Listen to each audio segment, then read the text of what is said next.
인격이 하나의 역할에 불과하다면 인생의 성공에 무슨 의미가 있겠는가? 라는 질문에 대해서 이렇게 대답하네요. 우리의 신념체계에는 개인의 관념과 시간이 존재한다는 믿음과 하나를 두 개로 쪼개는 이분법이 있다. 우리에게 이력이라는 것이 없다면 과거를 생각하지 않는 존재에게 개인성이라는 것이 무슨 의미가 있을까?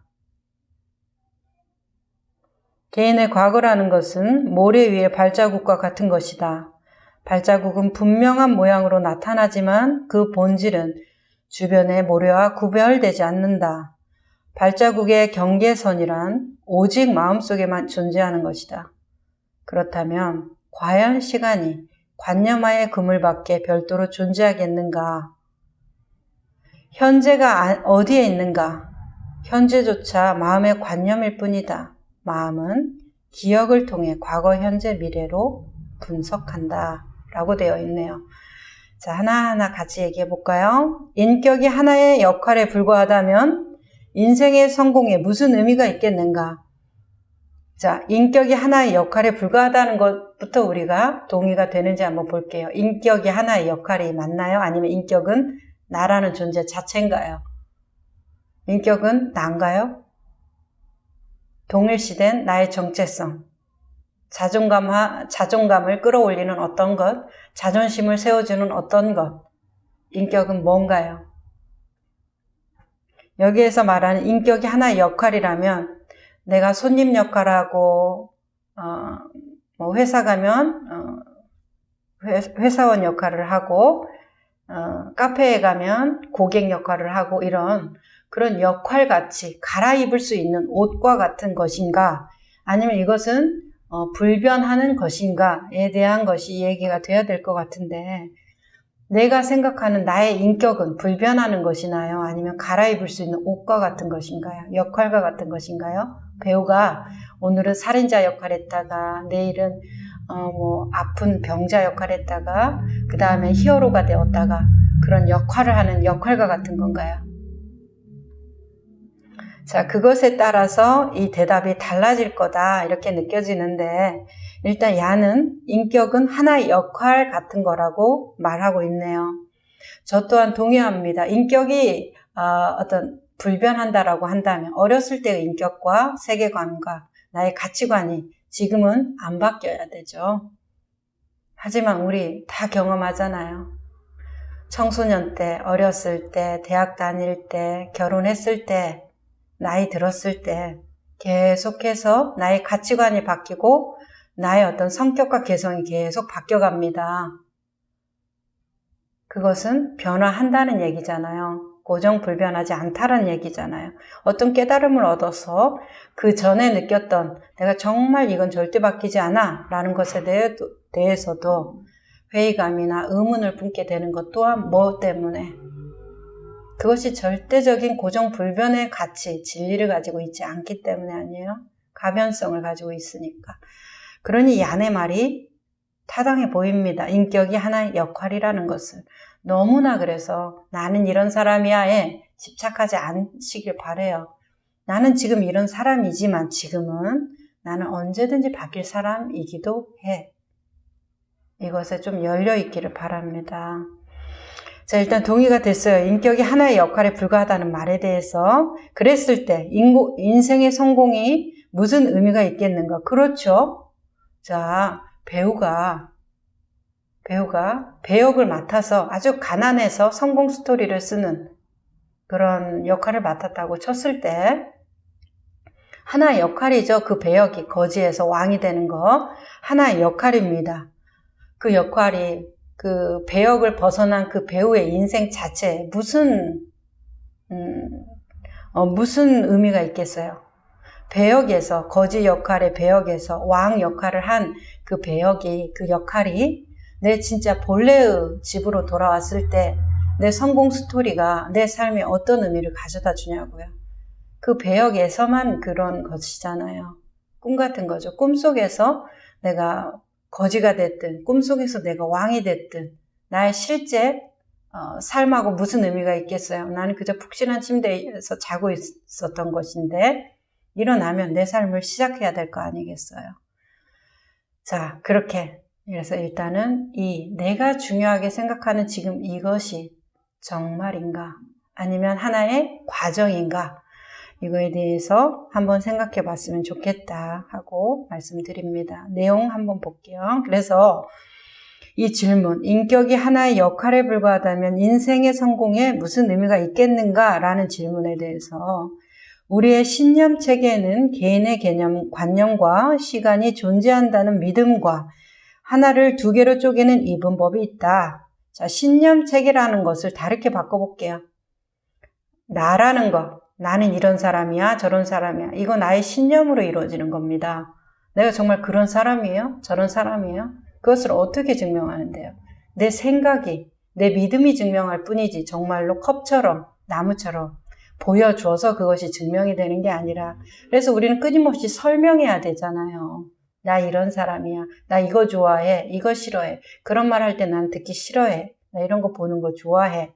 이런 걸 끊임없이 설명해야 돼요. 나무가 자기 설명하나요? 우리가 그냥 보면 나무구나. 소나무구나. 잣나무구나. 나무가 설명 필요 없잖아요. 그냥 보여지는 대로 우리가 보면 되는 것인데 우리는 나는 어떤 사람이야 라는 것을 왜 끊임없이 설명해요? 내 머릿속에만 있잖아요. 다른 말로 내 정체성에만 있잖아요. 다른 말로 내 믿음에만 있잖아요. 난 이런 사람이야 라고. 그러니까 그 믿음이 그래요. 믿음이 있어야 되겠죠. 삶을 살아가려면 아무것도 기준도 없는 그 믿음이 절대적이지 않다라는 것에 대해서 우리가 생각해 봐야 된다. 반드시. 자, 그렇게 느낍니다. 그래서 신념 체계에는 개인의 관념과 시간이 존재한다. 왜 관념과 시간이 존재할까요? 신념 체계. 이 신념을 어떻게 세워요? 쌓임이 있어야 세우죠. 그냥 갑자기 아무것도 모르는 공간에 탁 떨어졌는데 여기는 이런 곳이야 저런 곳이야 생각이 들까요? 아니잖아요. 내 오랜 동안 기억과 그것에 대한 내 생각의 축적이 있어야 어떤 흐름을 만들면서 이럴 거야 저럴 거야 이런 논리가 생길 거 아니에요. 그러니까 시간이 존재해야 되죠. 내 머릿속에는 과거에 나 이런 경험을 했고 이런 것들이 다 시간을 기반해서 일어나는 것들 아닙니까? 기억이 있어야 그런 것들에 대해서 입히고 덧입혀서 나는 어떤 사람이야 저런 사람이야. 과거가 존재해야만이 가능하지. 내가 정신을 갑자기 잃었어요. 기억 상실증이 됐어요. 그 사람이 나 이런 사람이야 저런 사람이야 주장할 수 있을까요? 그래서 개인의 관념과 시간이 존재한다는 믿음과 하나를 두 개로 쪼개는 이분법이 있다. 자, 너와 내가 있어요. 나라는 신념 체계를 세우려면 내가 있어야지. 모든 것이 다 나면 나를 뭐 하려고 주장합니까? 꽃도 나고 저 사람도 나고 내 돈이 네 돈이고 네 돈이 내 돈이야. 이런 마음이 있는데 내 돈을 왜 챙기겠어요? 그냥 사는 거지. 같이. 그렇지만 내 돈이 있으면 저 사람 돈이 생기니까 저 사람 돈을 어떻게든지 더 갖고 싶고 사회적으로 더 축적하고 싶은 생각이 들잖아요. 이게 이분법. 내가 있으니까 비로소 남이 생기는 거. 그럼 다른 말로 남이 있으니까 또 내가 생기겠죠. 뭔 차이가 있나요? 차이를 못 느낍니다. 그렇게. 그래서 우리에게 이력이라는 것이 없다면 다르게 바꾸면 생각, 기억, 과거 이렇게 바꿔도 되겠죠. 이력이라는 것이 없다면 과거를 생각하지 않는 존재에게 개인성이라는 것이 무슨 의미가 있을까? 만약 정신을 잃었다가 교통사고 나서 기억 상실을 걸렸어요. 순간 기억 상실을 걸렸을 때 그 사람은 나는 이런 사람이야 라는 자기 주장이 없다가 기억 상실이 사라졌어요. 그러면 나는 이런 사람이야 라는 자기 주장이 생기죠. 사람 자체는 같은 사람인데 어때요? 신념 체계가 기억에 의해서 생겼다 안 생겼다 참 이상한 일이죠. 생겼다 안 생겼다 하는 그것이 정말 나가 맞나요? 정말 질문 드리고 싶어요. 너무나. 잠만 자도 나는 어떤 사람이야 잊어버리고 기억 상실만 걸려도 나는 어떤 사람이야 잃어버리고 치매만 걸려도 나는 어떤 사람인지 잊어버리고 건망증만 생겨도 내가 어떤 사람인지 잊어버릴 수 있는데 그 사람이 정말 나라는 말이에요. 잊어버렸다 안 잊어버렸다 할 수 있는 그 사람이 정말 나라니요. 그럼 나는 뭔데요? 있다 없다 하는 나는 뭔가요? 전등 같은 건가요? 깜빡이는 전등? 있다 없다 하는 것이 어떻게 나일 수가 있습니까? 한결같은 것이 나일 수가 있겠죠. 자, 넘어갈게요. 그래서 개인의 과거라는 것은 모래 위의 발자국과 같은 것이라고 말하네요. 발자국은 분명한 모양을 나타내지만 그 본질은 주변의 모래와 구별되지 않는다. 발자국의 경계선이란 오직 마음속에만 존재하는 것이다. 이렇게 말하네요. 현실적으로 발자국이 존재하는 것처럼 보이죠. 모래 위에 발자국이 찍히면 발자국이네, 아기 발자국이네, 엄마 발자국이네 구분도 되고 운동화네, 슬리퍼네 이런 것도 다 구분이 될 겁니다. 분명히 보이니까, 대상으로 보이니까 우리가 구분을 해내는 거 아니겠어요? 관념으로만 내 상상 속에만 보인다고 하면 그것이 정말로 객관화된 실체처럼 모든 사람들이 그걸 인정하고 정말 아기 발자국이 맞는 것 같네, 엄마 발자국이 맞는 것 같네, 이런 동의가 안 일어날 거예요. 그건 네 생각이고 여긴 아무것도 안 보이는데 이렇게 생각이 되겠지요. 근데 실제로 정말로 구분이 되니까 발자국이네 말을 하는 건데 그 발자국이 분명한 모양으로 나타나는 것도 인정하지만 그 분명한 모양이 뭐예요? 주변의 모래와 그 발자국의 모래, 찍혀진 그 움푹 패여진 그 음영과 본질적인 차이가 없다라는 것에 대해서도 우리가 인지가 돼야 한다. 우리는 발자국에 대한 인지만 있잖아요. 문제는 아기 발자국, 엄마 발자국, 모래성을 쌓으면 그 모래성에 대해서 어떤 모양이네 저런 모양이네라는 그 모양에 대해만 생각을 하지 그것을 만들어 놓은 것이 모래다. 저렇게 모래사장에 많은 모래와 같은 모래다. 그것에 대한 인지가 없다라는 거. 인지가 왜 없어요? 모래인 줄 알고 모래성을 만드는 건데 모래 위에 찍힌 발자국이라는 말은 모래를 인지했다라는 말 아닌가? 이제 이렇게 얘기를 하는데 좋죠. 그렇게 되었다면 이런 생각도 반드시 같이 있어야 될 겁니다. 어떤 생각일까요? 모래성을 만들 때 모래로 만드는구나. 눈사람을 만들 때 눈으로 만드는구나. 모래 발자국이 찍혔을 때 모래 위에 찍힌 발자국이구나. 그러면 본질이 뭐니까? 모래니까 그 모래의 본질, 거기 안에 있는 모래의 본질의 속성이 반드시 구속받겠구나. 거기에 인연법, 인과법에 따르겠구나라는 것도 우리가 같이 알고 있어야 된다는 거예요. 그러면 그렇게 복잡하게 생각하면서 살아야 됩니까? 복잡 안 해도 됩니다. 내 마음만 자유로우면. 근데 내 마음이 자유롭지 않다면 생각해 봐야 돼요. 복잡해도 어떻게 모래성을 지으면 이게 모래라는 것을 알게 되면 파도가 밀려오면 원래 없었던 듯이 사라질 거라는 것에 대해서 아무런 미련이 없어야 돼요. 본질에 대해서 안다면. 모래성에만 사로잡혀 있으니까 파도가 와가지고 내가 정말 어제 하루 종일 열심히 모래성 쌓아놨는데 저거 사라지면 어떡하지? 남들한테 보여주고 싶은데 누가 이렇게 멋지게 쌓아놨어? 보여주고 싶은데 그거 파도가 와가지고 다 엉망으로 만들어 놓으면 어떡하지? 이런 걱정을 한다는 이유는 뭐예요? 대상에 사로잡혀 있다. 내가 모래성을 만들면서 모래를 지은 거니까 모래의 속성을 따라가겠지라고 생각하면 그냥 모래성 짓는 그 순간에 기쁘고 말 것이고 발자국 찍힌 그 순간에 찍고 말 것인데 이것에 대해서 내가 그 본질에 대한 인식보다 대상에 사로잡히게 되면 그것에 대해서 안달복달 우리가 말하는 8가지 고뇌가 생깁니다. 생로병사와 애별예고 원증의 오음성 그리고 뭐가 더 있을까요?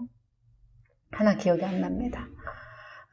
고부득 그 8가지 고뇌가 생기게 되잖아요. 뭐 때문에? 대상에 사로잡히기 때문에. 자, 그러니까 그렇지 대상에 이런 생각 없이 자유롭다면 그분이 정말로 깨달은 분이고 진리 위에 선 분이겠죠. 그렇지만 대부분은 우리는 대상에 사로잡히고 대상에 끄달리는 그가 본질에 대한 인지가 있는가 다시 한번 돌아가서 생각을 해본다면 우리가 조금 더 자유롭지 않겠는가 그 생각이 듭니다. 자, 그래서 그 발자국 얘기는 그래서 중요하다고 느껴져요. 분명히 인지가 됩니다. 발자국이 분명한 모양을 나타내지만 그 본질은 주변의 모래와 구별되지 않는다. 본질이 모래다. 그렇기 때문에 모래의 속성, 그 본질의 속성을 따라가서 본질의 이념 법에 따를 거다. 나는 그게 사라지기를 바라지 않지만 나는 그게 사라지기를 바라지만 그 나의 기대와 상관이 없을 거다. 인연, 그거와 맺은 인연에 따라서 생로병사를 결정 지을 거다. 자, 발자국의 경계선이란 오직 마음속에만 존재하는 것이다. 그 경계선이라는 것이 분명히 모양으로 나타나지만 그 경계선이라는 거를 어떤 나의 집착, 이것이 있고 저것이 있고 밖에 분명히 저런 대상이 있고 그렇게 해야만 하고 했으면 좋겠고 하는 모든 것을 경계로 두면 어떨까요? 그게 마음속에만 있대요. 그냥 그것은 발자국이 찍혔든지 모래성이 만들어졌든지 모래라는 겁니다. 자, 그렇다면 과연 시간이 관념하에 그물밖에 별도로 존재하겠는가? 그럼 이제 질문하는 의안이 그렇다면 과연 시간이 내 생각 속 말고 나무네, 꽃이네, 사과네 하는 것처럼 별도로 정말로 우리가 보여줄 수 있는 그것이 되겠는가 이 말이에요. 시간을 보여줄 수 있는 분이 있다면 저도 그분을 보고 싶습니다. 나는 시간을 정말 보여줄 수 있어. 그러면서 나의 어렸을 때 사진, 지금의 사진을 보여줄 수도 있겠고 어떤 영상으로 찍어서도 보여줄 수가 있겠고 그렇겠죠. 자, 시간이 존재하잖아. 이건 관념이 아니야. 분명히 객관적인 실체의 시간이 존재하잖아. 이렇게. 자, 그 분명히 존재하는 객관적인 실체의 시간 어디에서 일어나는데요? 나한테 지금 8살 때 사진, 10살 때 사진, 20살 때 사진, 지금의 사진을 쭉 이제 보여준다. 저한테 보여준다고 했을 때 보세요. 분명히 제가 이런 시간의 과정을 겪어서 지금이 있잖아요. 시간은 존재합니다. 시간은 정말로 존재하고 내 관념 속에 있는 게 아니에요. 절대적으로 존재하는 거예요. 라고 보여준다고 했을 때 8살 때의 사진이라는 것이 있지. 내 머릿속에서야 8살 때 그 내 꼬맹이의 어떤 모습이 기억에 있을 거고 20살 때 그 청년의 모습이 있을 거지만 그 사진 속에서 그냥 사진이 있을 뿐이죠. 언제 나타나요? 지금 현재 나타나는 거지. 우리가 같이 과거로 가서 8살에 그 사람을 보고 있다는 말입니까? 지금 여기에서 그 사진을 보고 있잖아요. 그 사람은 시간이라고 주장하는 거죠. 이렇게 시간이 흘렀어. 시간은 관념 밖에 별도로 존재해 라고 이런 변화를 봐. 이게 절대적으로 존재하는 거잖아 하고 이렇게 그분의 어떤 주장이지 보여줄 수 있냔 말이에요. 시간을. 변화는 보여줄 수 있죠. 변화와 시간이 같은 말인가요?